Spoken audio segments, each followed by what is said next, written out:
Assalamualaikum warahmatullahi wabarakatuh. Perkenalkan, nama saya Puspitasari dari Prodi Akuntansi B dengan NIM C0C01838.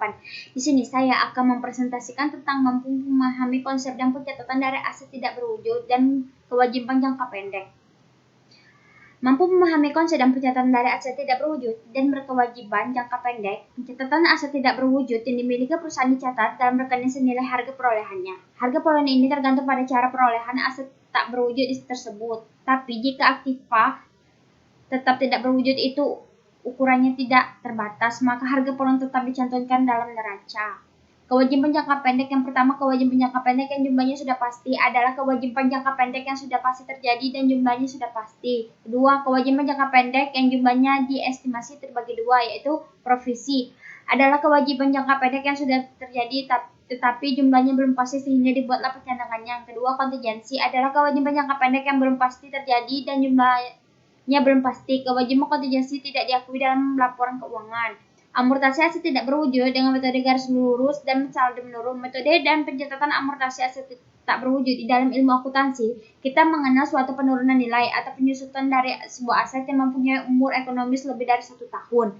Aset yang mempunyai umur ekonomis lebih dari 1 tahun adalah aset tetap dan aset tidak berwujud. Aset tetap misalnya tanah, gedung, atau bangunan, mesin produksi, kendaraan operasional yang lainnya. Sedangkan contoh aset tak berwujud adalah hak paten, merek dagang, goodwill yang lainnya. Semua aset tersebut memiliki umur ekonomis dan mengalami penurunan nilai tiap saat. Penurunan nilai ini di dalam akuntansi dikenal sebagai penyusutan untuk aset tetap dan amortasi untuk aktiva tidak berwujud.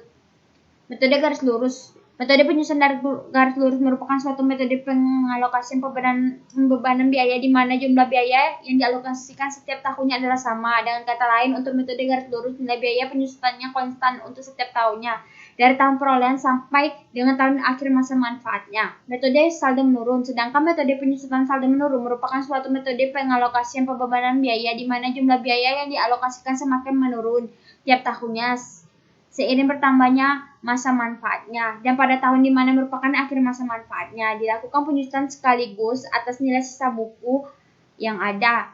Dalam metode saldo menurun, pada tahun perolehan, biaya penyusunan akan lebih besar, dan untuk tahun berikutnya biaya penyusunan akan semakin kecil. Klasifikasi kewajiban jangka pendek. Klasifikasi liabilitas diklasifikasikan yang nilainya tidak pasti dan diestimasi berdasarkan informasi yang tersedia. PA sekali 57 revisi 2009, jenis liabilitas dan penjelasannya. Utang dagang, utang yang timbul ketika entitas melakukan pembayaran secara tunai. Utang bank jangka pendek, utang yang diperoleh dari bank dengan jangka waktu 1 tahun atau kurang. Wesel bayar, kontrak yang dinyatakan bahwa satu akan melakukan pembayaran sejumlah tertentu kepada pihak lain di masa mendatang. 2. Utang pajak, pihak yang belum dibayarkan ke kas negara. 3. Utang dividen yang telah diumumkan namun belum dibayarkan. 4. Beban yang masih harus dibayar, beban yang terjadi namun sampai tanggal perlaporan belum dibayarkan. Pendapatan diterima di muka, pendapatan yang telah diterima secara tunai namun pendapatannya belum diperoleh. Utang terkait gaji karyawan, beban gaji yang telah terjadi namun belum dibayarkan. Utang muka pelanggan, deposit, uang yang dibayarkan pelanggan sebagai deposit dan akan diberikan kembali kepada pelanggan sesuai dengan ketentuan yang ditetapkan. Catatan pajak atas kewajiban jangka pendek. Perhatikan contoh catatan jurnal hutang jangka pendek berikut. Penjualan bulan Maret 2020 sebesar 11.000 termasuk PPN sebesar 10%. Maka pencatatan penjualan dilakukan dengan jurnal sebagai berikut. Pencatatan penjualan dengan PPN 10%. Perhitungan PPN 10/110 dikali 10.000 sama dengan 1.000. Pada saat penyetoran PPN tersebut ke negara dibuat jurnal sebagai berikut. Penyataan jurnal saat penyetoran PPN. Sarana investasi jangka pendek. Tabungan merupakan salah satu investasi jangka pendek. Deposito, perbedaan deposito dan tabungan adalah pada jangka waktu yang ditetapkan.